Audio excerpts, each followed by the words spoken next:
పన్నులు చెప్పినా నీ పన్నులు వచ్చే చిల్లర వస్తుంది చెప్పిన పన్నులు వచ్చే చిల్లర వచ్చింది మాట ఏంటి నువ్వు వస్తుంది సార్ వస్తాను పడినావు వచ్చింది 7 సార్లు రేట్ లేదు డౌన్ అయిపోయింది ఈసారి మళ్ళీ పెట్టినాం వెళ్తే దానికి సార్ ఎట్లా దానికి అవుతే వేస్తామని వచ్చినాం నీకు తక్కువ అయినా కూడా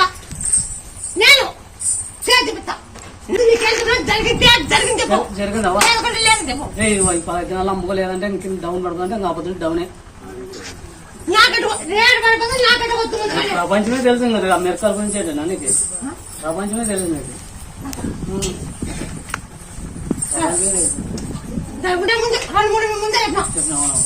పాటి వస్తాయి పాటి ఓడిపోతాయి చెప్పినా ఈసారి నేను చెప్తాను నువ్వు 4-5 పంట పెట్టావు చెప్తావు పన్ను